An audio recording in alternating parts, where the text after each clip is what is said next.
सफ़र का तीसरा दिन एक सुहानी सुबह के साथ शुरू हुआ। बनारस में हल्की हल्की बारिश हो रही थी और मौसम में एक अलग ही सुकून घुला हुआ था।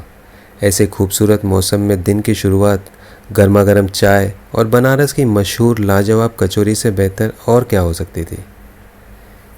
चाय और नाश्ता ख़त्म करते ही हम निकल पड़े अपनी पहली मंजिल की तरफ, गौरी केदारेश्वर मंदिर। केदार घाट के पवित्र तट पर स्थित यह मंदिर अपनी आध्यात्मिक महिमा और शांत वातावरण के लिए जाना जाता है। घाट पर पहुंचते ही सामने दिखाई दी वो खड़ी सीढ़ियाँ, जिन्हें चढ़ते हुए हर कदम के साथ एक अलग ही भक्ति का एहसास होने लगा। मंदिर के प्रांगण में पहुंचते ही मन को एक अजीब सी शांति मिली। कहते हैं कि गौरी केदारेश्वर मंदिर में एक बार श्रद्धा से दर्शन करना 7 बार केदारनाथ धाम के दर्शन करने के सामान्य पुण्य प्रदान करता है। बाबा के चरणों में शीश झुकाकर हमने प्रार्थना की और उस पवित्र ऊर्जा को अपने अंदर महसूस किया।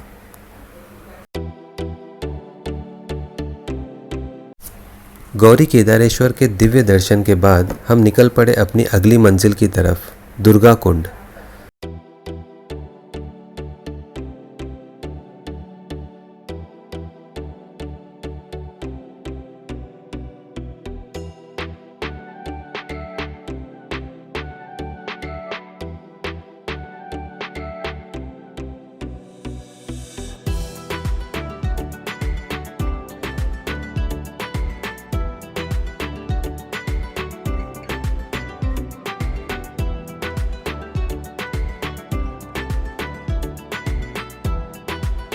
दुर्गा कुंड मंदिर, जो वाराणसी के सबसे पवित्र और शक्ति से भरपूर मंदिरों में से एक मानी जाती है।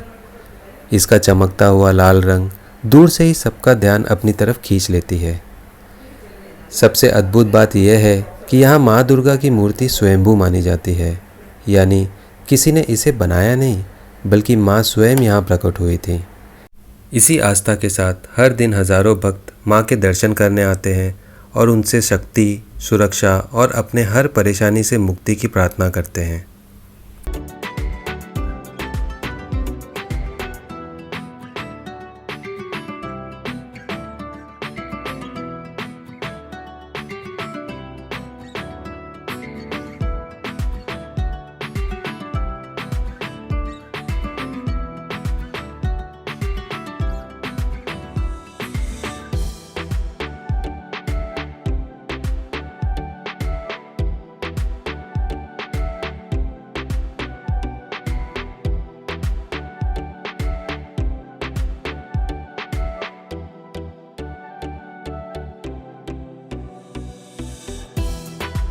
मंदिर के पास ही स्थित पवित्र दुर्गा कुंड की भी अपनी अलग ही महिमा है।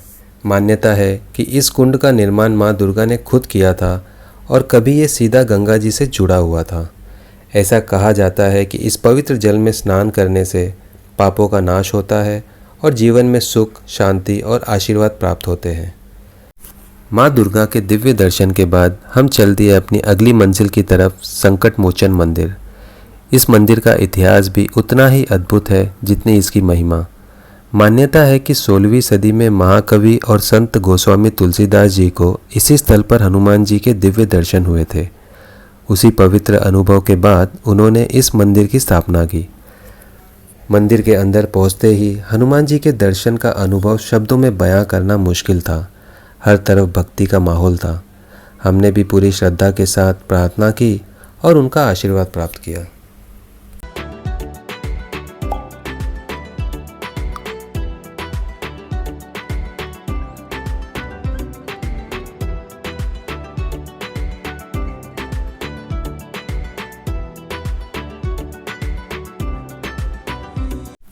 बजरंगबली के दिव्य दर्शन के बाद हम निकल पड़े अपनी अगली मंजिल की तरफ, श्री बनखंडी महादेव मंदिर।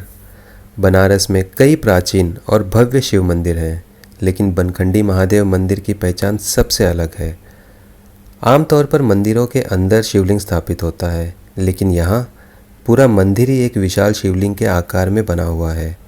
लगभग 60 फीट ऊंचा और 30 फीट व्यास वाला यह भव्य काले रंग का शिवलिंग रूपी मंदिर दूर से ही भक्त का ध्यान अपनी तरफ खींच लेता है। मंदिर 12 बजे से 4 बजे तक बंद रहता है और हम वहाँ 12:30 बजे पहुँचे। मंदिर के कपाट बंद होने की वजह से हम अंदर जाकर दर्शन नहीं कर पाए। अब समय था काशी को एक नए नज़रिए से महसूस करने का। आज का हमारा अगला प्लान था बनारस के प्रसिद्ध घाटों का सैर।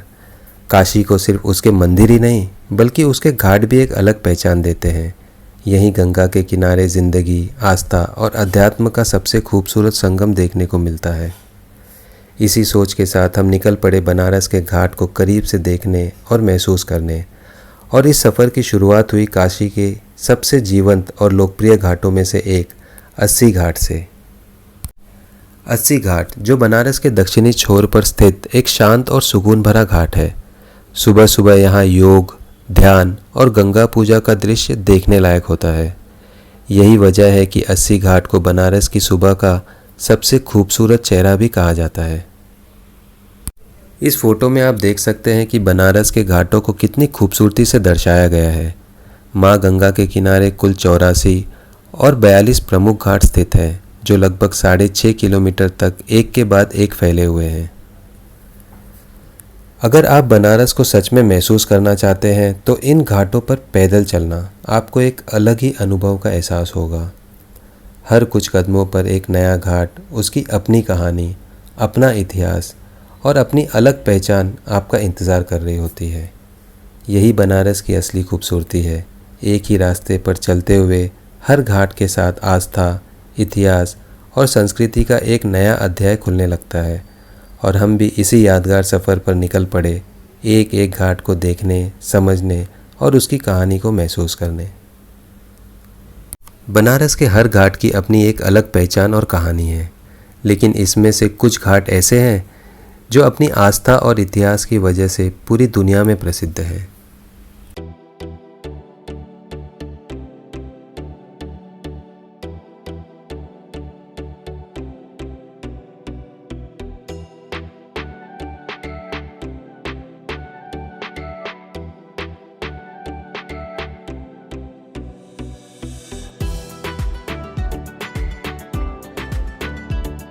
दशाश्वमेध घाट बनारस का सबसे जीवंत और मशहूर घाट माना जाता है। हर शाम यहाँ होने वाली भव्य गंगा आरती देखने के लिए देश विदेश से हजारों श्रद्धालु और पर्यटक पहुँचते हैं। दीपक की रोशनी, शंख की ध्वनि और वेद मंत्रों की गूंज इस पूरे माहौल को अद्भुत और दिव्य बना देती है।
मणिकर्णिका घाट काशी का सबसे पवित्र और रहस्यमय घाट माना जाता है।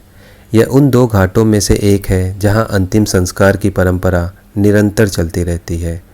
ऐसी मान्यता है कि यहां अंतिम संस्कार होने से जीव को मोक्ष की प्राप्ति होती है। इसी वजह से ये घाट काशी की आध्यात्मिक पहचान का एक महत्वपूर्ण हिस्सा है।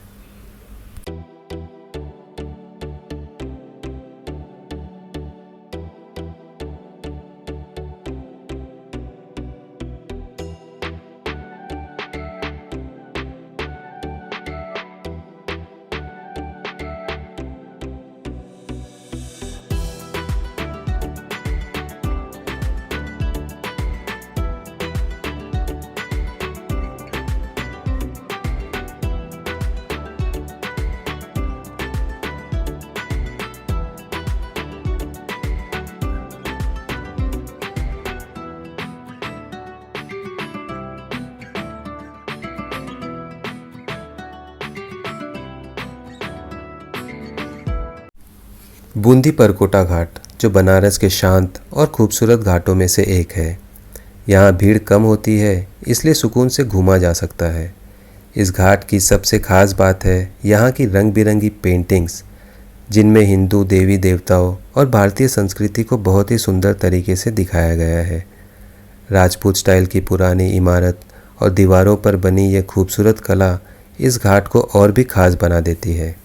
अगर आप बनारस के घाटों का एक अलग और सुंदर रूप देखना चाहते हैं तो बूंदी परकोटा घाट ज़रूर आइए।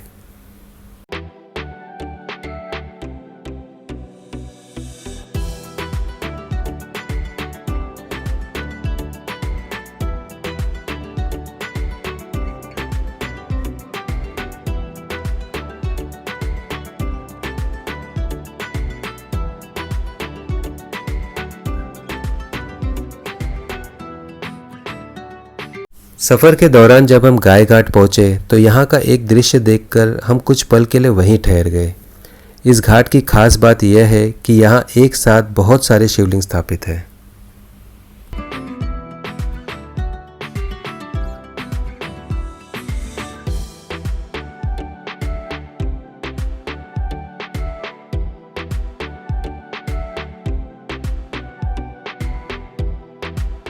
घाटों पर चलते चलते और हर घाट की कहानी को महसूस करते हुए पता ही नहीं चला कि वक्त कब निकल गया। धीरे धीरे शाम रात में बदल चुकी थी। पूरा दिन पैदल घूमने की वजह से पैर भी थक चुके थे और ज़ोरों की भूख भी लगने लगी थी। तब याद आया काशी विश्वनाथ गेट नंबर 2 के पास की वो मशहूर गली जहाँ न्यू विश्वनाथ चाट भंडार अपनी लाजवाब टमाटर चाट और छोले समोसे के लिए जाना जाता है। बस फिर क्या था, हमारे कदम बिना सोचे समझे सीधे उस दुकान की तरफ बढ़ गए। वहाँ पहुँचते ही हमने बिना देर किए टमाटर चाट, छोले समोसे और एक ठंडी लस्सी ऑर्डर कर दी। अगर आप बनारस आएँ तो इस जगह का स्वाद ज़रूर चखना चाहिए।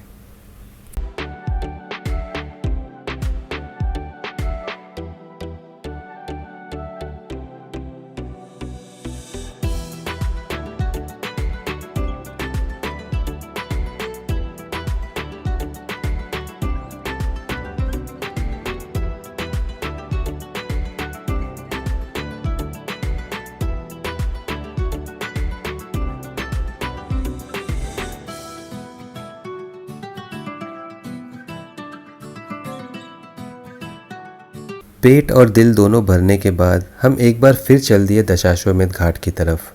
रात के सन्नाटे में गंगा माँ के किनारे कुछ देर शांत बैठना शायद पूरे दिन का सबसे सुकून भरा पल था। ठंडी हवा, गंगा जी की धीमी लहरें और बनारस की आध्यात्मिक शांति ने दिन भर की सारी थकान दूर कर दी। इस तरह हमने अपनी काशी यात्रा के तीसरे दिन का समापन किया। एक और दिन, अनेक यादें और बनारस से प्यार पहले से भी गहरा हो चुका था।